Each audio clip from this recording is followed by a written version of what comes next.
Hello दोस्तों, नमस्कार। कैसे हैं आप सब? उम्मीद है कि आप इस लॉकडाउन में अच्छे से पढ़ाई कर रहे होंगे और अपने तैयारी को रफ्तार दे रहे होंगे। मैं कोशिश कर रहा हूं कि कुछ बेहतरीन बेहतरीन क्वेश्चंस और कुछ इम्पोर्टेंट टॉपिक्स आप तक पहुंचाया जाए ताकि आपके तैयारी को और भी तेज बनाया जाए। तो आज का जो टॉपिक है वो डिस्काउंट का पार्ट 2 है।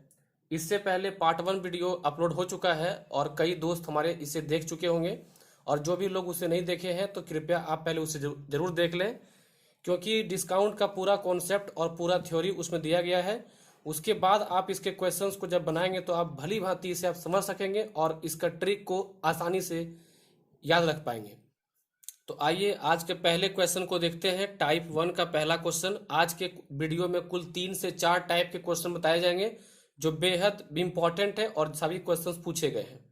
तो आज का पहला क्वेश्चन है, एक व्यापारी वस्तु का अंकित मूल्य लागत मूल्य से 25% अधिक रखता है और उस पर नकद भुगतान के लिए 10% छूट देता है, तो लाभ प्रतिशत कितना होगा? ऑप्शन आपके सामने दिया गया है। देखिए, इस सवाल को बनाने के हमारे पास दो तरीके होने चाहिए, क्योंकि एक तो कॉन्सेप्चुअल बेसिस और एक शॉर्ट ट्रिक बेसिस। कॉन्सेप्चुअल जो है वो भी शॉर्ट ट्रिक ही है। आप थोड़ा ध्यान समझिए, थोड़ा इसको आगे कर लेते हैं। देखिए कॉन्सेप्चुअल क्या है। एक तो पहले जब लाभ और हानि की बात होगी तो सीपी यानी क्रय मूल्य, एमआरपी यानी अंकित मूल्य, और एसपी यानी विक्रय मूल्य, ये तीनों की बात होगी। क्योंकि लाभ और हानि को जानने के लिए आपको क्रय मूल्य और विक्रय मूल्य दोनों चाहिए। एमआरपी कहता है कि अंकित मूल्य लागत मूल्य से 25% अधिक रखता है। तो मान लीजिए कि लागत मूल्य 100 है, तो 25% जब बढ़ाएंगे तो 100 का 25% कितना होगा? 25 ही होगा, यानी एमआरपी होगा इसका 125। अब कहता है कि इस पर 10% छूट देता है। तो अगर यदि 125 एमआरपी है और आप कोई दुकान जाते हैं वस्तु लेने के लिए और आपको कहता है कि भाई इस पर 10% छूट है, यानी आपसे डिमांड कितना होगा? 90%। तो उस वस्तु का कीमत कितना होगा? 90%। कितना में बिकेगा वो? 90%। यानी अगर हम एमआरपी का 90% निकाल दें तो हमारा विक्रय मूल्य सामने आ जाएगा। तो 125 का अगर हम 90% निकालते हैं तो यहाँ से मान आएगा, 5 से काटेंगे 2 और 5 से काटेंगे 5 दूनी 10, 5 25, 25 पंचे 125। तो 25 गुने 9 कितना होगा? 225/2। इसको जब आप भाग करोगे तो ये आएगा आपका 112.5। अब बताइए कि विक्रय मूल्य अगर 112.5 आ रहा है और क्रय मूल्य आप माने हुए हैं 100, तो कितना का अंतर दिख रहा है? 12.5 का अंतर दिख रहा है। और जब विक्रय मूल्य ज़्यादा दिख रहा हो तो लाभ होगा। और कितना लाभ होगा? 12.5%। क्यों? क्योंकि यहाँ पर क्रय मूल्य 100 है, तो 100 के आधार पर जितना बढ़ता हो वही परसेंट होगा, और जितना घट जाए वही परसेंट कमी होगा। तो 12.5 बढ़ा है 100 के आधार पर, तो इसका आंसर क्या होगा? 12.5%। तो आइए अब इसके ट्रिक को देखते हैं। तो इसका ट्रिक क्या है वो समझिए ध्यान से। जब भी कभी किसी क्वेश्चन में दिया जाए कि अंकित मूल्य से, इस क्वेश्चन में क्या दिया गया है कि अंकित मूल्य लागत मूल्य से 25% अधिक रखा है और उस पर छूट भी दिया गया है, तो ऐसे सवाल में बनाने के लिए अगर आपको लाभ हानि निकालना हो तो आप बस इतना करें कि जो पहले अधिक लिखा है उससे आप प्लस में लिखिए, फिर जो छूट दिया उसको माइनस कर दीजिए, तो माइनस हो जाएगा 10। और यहाँ का चिन्ह क्या होगा? तो प्लस माइनस माइनस, और यहाँ हो जाएगा 25 गुने 10, और नीचे 100 से भाग कर दीजिए, तो ये कट गया। अब देखिए 25 में 10 गया, कितना बचेगा? 15। और 25 को 10 से भाग करिए, कितना होगा? 2.5। तो आपका मान यहाँ से भी कितना आ गया? 12.5। ध्यान रखिएगा, अगर यहाँ प्लस में आया है तो ये लाभ होगा। अगर यहाँ 15 में 2.5 ना घट के अगर 2.5 में 15 घटता तो माइनस में आता, और माइनस में आता तो वो क्या होता? हानि हो जाता। बात समझ में आपको बढ़िया से आ गया। अब अगले क्वेश्चन में स्पीड से बढ़ेंगे हम लोग, ठीक है? अगले क्वेश्चन में चलते हैं। सेम टाइप का अगला क्वेश्चन लेते हैं। एक दुकानदार अपने वस्तु के अंकित मूल्य पर लागत मूल्य से 20% अधिक अंकित करता है और उस पर 15% छूट देता है, तो उसके लाभ का प्रतिशत क्या है? तो आप इसके कॉन्सेप्ट के तरीके से आप घर पे प्रैक्टिस करिए, मैं इसका ट्रिक लगाता हूँ। तो ट्रिक क्या था कि जो पहले अधिक किया गया है उसको प्लस में करिए, और बाद में छूट जो दिया गया है उसको 15 कर दीजिए माइनस में, और प्लस माइनस यहाँ क्या होगा माइनस, और फिर जो 20 गुने 15 और बटा यहाँ पर 100। अब यहाँ देखिए 20 पंचे 100 कट जाएगा, और 5 से काटोगे 3 कट जाएगा।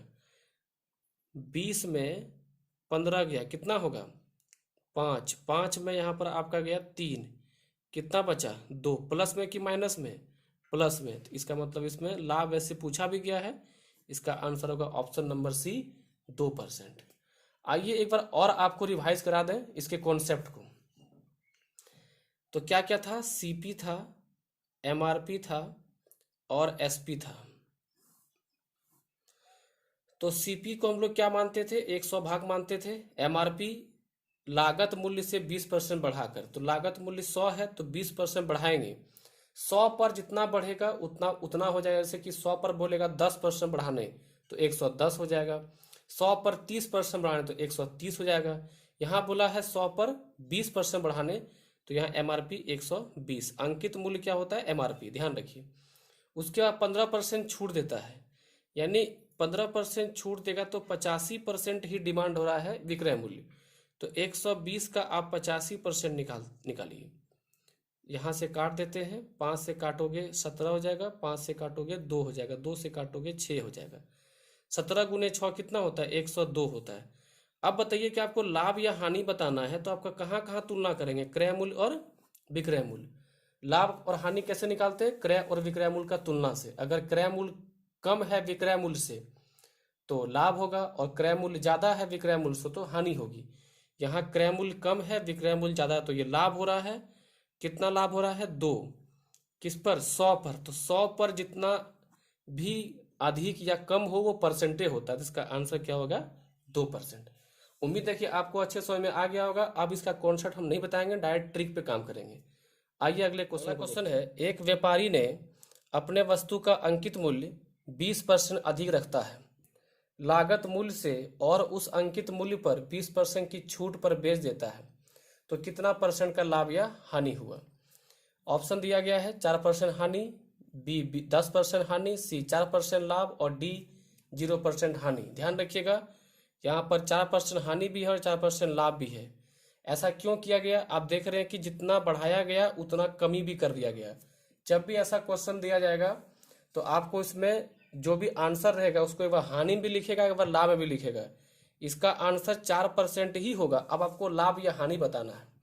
देखिए आपको एक डायरेक्ट ट्रिक सिखा रहे हैं, आपको कलम भी नहीं छूना पड़ेगा। आप ध्यान समझिए, जब 20% बढ़ा दिया गया और फिर 20% छोड़ दिया गया तो ये पक्का हानि होगा।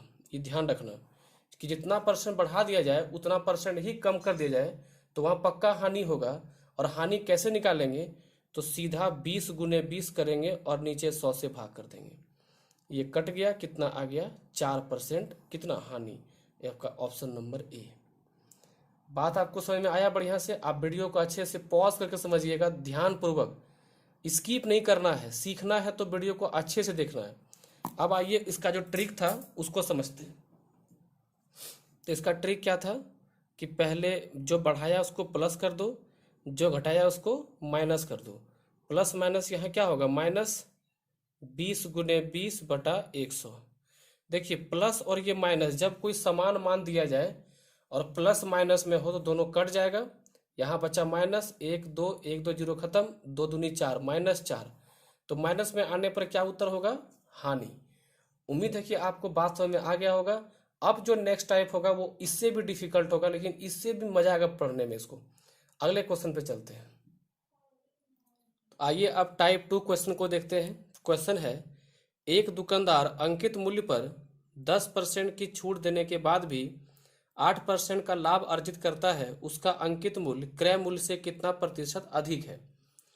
देखिए ऐसे सवाल को बनाने के लिए सबसे पहले आप क्या करिए, एक सीपी मानिए, एक एमआरपी मानिए और एक एसपी मानिए। आप कहेंगे ऐसा क्यों करेंगे सर, क्योंकि यहाँ पे देखिए लाभ और हानि की बात हुई है, तो जहाँ लाभ और हानि की बात हो जाए छूट देने के बाद भी, तो आपको उसमें सीपी और एसपी पे दोनों का पे काम करना ही होगा। तभी आप अच्छे से क्वेश्चन को समझ पाएंगे। सिर्फ ट्रिक पे डिपेंड नहीं होना है, क्योंकि ट्रिक आप भूल जाएंगे। माना कि एमआरपी जो है वो 100% है, ध्यान रखिएगा, और इस पर 10% छूट अगर दे दिया तो एसपी कितना रह गया, 90%। और 90% जो एसपी है विक्रय मूल्य है, और 90% पर बेचने पर कितना लाभ होता है, 8% का। अगर सीपी 100% है, ध्यान रखिएगा सीपी को भी आपको 100% ही एज्यूम करना है, तो 90% का मान कितना हो जाएगा, 108। क्योंकि अगर ये 100 है भाग है, अगर ये 100 है तो ये कितना हो जाएगा आपका, 108। ठीक है, 90% का मान 108, तो पहले हम एमआरपी निकाल लेते हैं। तो 1% का मान हो जाएगा 108/90, और 100% का मान हो जाएगा आपका, इसमें खाली 100 से गुना हो जाएगा, यहाँ से कट गया, 9 से काटोगे 12 नमा 108, तो यहाँ पे आपका आ गया, तो इधर कर देते हैं, देखिए ध्यान से, यहाँ से 0 0 काट दिए, 9 से काटे 12 नमा 108, यहाँ हो गया 10 गुने 12 कितना हो जाएगा, 120। यानी आपका एमआरपी कितना हो गया, 120, और सीपी कितना माना है आपने, 100 भाग। तो 100 में जितना बढ़ रहा है वही परसेंट बढ़ाना पड़ेगा हम लोग को। तो 100 से कितना बढ़ा, 20, यानी कि हम लोगों को 20%, या जो ऑप्शन नंबर सी जो दिया हुआ है 20% बढ़ाना होगा सीपी से एमआरपी को, तभी उसमें उसको 8% का लाभ होगा। उम्मीद है आपको क्वेश्चन समझ में आ रहा होगा बढ़िया से। आइए नेक्स्ट क्वेश्चन पे चलते हैं। तो आइए अब उसी टाइप के अगले क्वेश्चन को देखते हैं, टाइप 2 का अगला क्वेश्चन। क्वेश्चन कहता है कि एक व्यापारी अंकित मूल्य पर 10% छूट देता है और 17% लाभ कमाने के लिए वह अपनी वस्तुओं पर क्रय मूल्य से कितना परसेंट अधिक अंकित करे। तो अब इसमें क्या करना है, फिर वही काम, सीपी मानना है, एमआरपी मानना है, और एसपी मान लेना है यहाँ पर। तो एमआरपी आप कितना मान रहे थे, 100%। 100% में कितना छूट मिल गया है, 10%। तो एसपी कितना है, 90%। और ये 90% का मान कितना है, 117। ध्यान रखिए 17% लाभ है, तो लाभ होने पर आप 100 + 17 करते हैं। क्यों करते हैं, क्योंकि एसपी में इसलिए जोड़ते हैं, मान लीजिए कि आप 100% इन्वेस्ट कर रहे हैं, 17% आपको लाभ हो रहा है, तो आपके पैकेट में कितना आ रहा है, 117% आ रहा है। तो अगर यहाँ से आप 1% का मान निकालेंगे तो 117 बटा यहाँ पर 90 आ जाएगा, और 100% का मान निकालोगे, चूंकि एमआरपी 100% है, तो यहाँ से खाली आपको 100 गुना करना है, ये कट गया, और 13 गुने 9 होता है 117, तो 13 गुने 10 कितना हो जाएगा, 130। ये 130 है, सीपी तो 100 भाग होता ही है, तो 100 पे कितना बढ़ाना पड़ रहा है, 30। तो यही आपका आंसर होगा 30%, क्योंकि 100 पे जितना बढ़ेगा उतना परसेंट बढ़ रहा है, 100 पे जितना घटेगा उतना परसेंट कमी हो रहा है। आइए एक और क्वेश्चन को देखते हैं। तो अगला प्रश्न पे चलते हैं, और यह आपका अगला टाइप भी है, तो इसे आप टाइप 3 कह सकते हैं, और ये भी बहुत ज़्यादा इम्पोर्टेंट है, वीवीआई में इसको भी कर सकते हैं, क्योंकि ये भी सवाल कई बार पूछा गया है। क्वेश्चन पहले पढ़ते हैं। किसी वस्तु का अंकित मूल्य 750 रुपया है, एक दुकानदार इस पर 20% प्रथम बट्टा देता है, इसके बाद दुकानदार कुछ अतिरिक्त बट्टा देने के बाद 540 रुपया में बेच देता है। तो अतिरिक्त बट्टा का मान ज्ञात करें, या अतिरिक्त बट्टा कितना है। तो ऐसे सवालों में तो फॉर्मूलाज भी हैं, आप एक्स भी मान सकते हैं, लेकिन वैसा काम करना नहीं है, डायरेक्ट कॉन्सेप्ट सिखा रहे हैं उसको समझिए। जैसे ये हो गया आपका एमआरपी,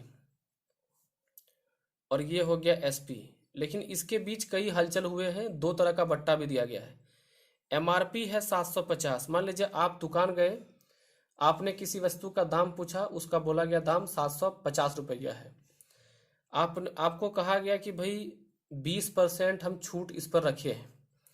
तो अगर हम इसका 20% छूट निकालते हैं तो ये निकलता है 75 दूनी 150, यानी कि 150 रुपया आपको छोड़ करके वो आदमी कहा कि भाई 600 रुपया दो और इसे आप ले जाओ। 750 में 150 छोड़ दिया वो, तो कितना डिमांड किया, 600 रुपया।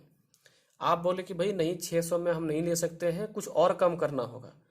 तो वो अंततः कुछ कम किया और बोला कि भाई देखो 540 से नीचे हम नहीं कम कर सकते, लेना है तो लो, और आपने वस्तु को ले लिया और वस्तु बिक जाता है। तो वही पूछा है कि यहाँ से यहाँ तक जो कम किया गया इसमें कितना परसेंट कम किया गया है बट्टा, वही ना पूछा गया। अतिरिक्त बट्टा ज्ञात करें। तो 600 से 540 कितना कमी हुआ, 60 का। और ये 60 का कमी कहाँ से किया गया है, 600 से। तो आप यहाँ पे नीचे लिखेंगे 60, और जहाँ से कम किया गया उतना नीचे लिखेंगे 600, और गुने यहाँ पे 100। ये कट गया, 6 से काटोगे 10, यानी आपका अगला बट्टा कितना परसेंट था, 10%। यानी अतिरिक्त बट्टा कितना हो गया, 10%। उम्मीद है कि आपको क्वेश्चन समझ में आया होगा, आप अच्छे से क्वेश्चन को समझ पाए होंगे। अगर फिर भी कोई क्वेश्चन डाउट होता है तो आप कमेंट बॉक्स में लिखें, और आपको अगर समझ में आया हो, बेहद पसंद आया हो, तो कमेंट जरूर करें।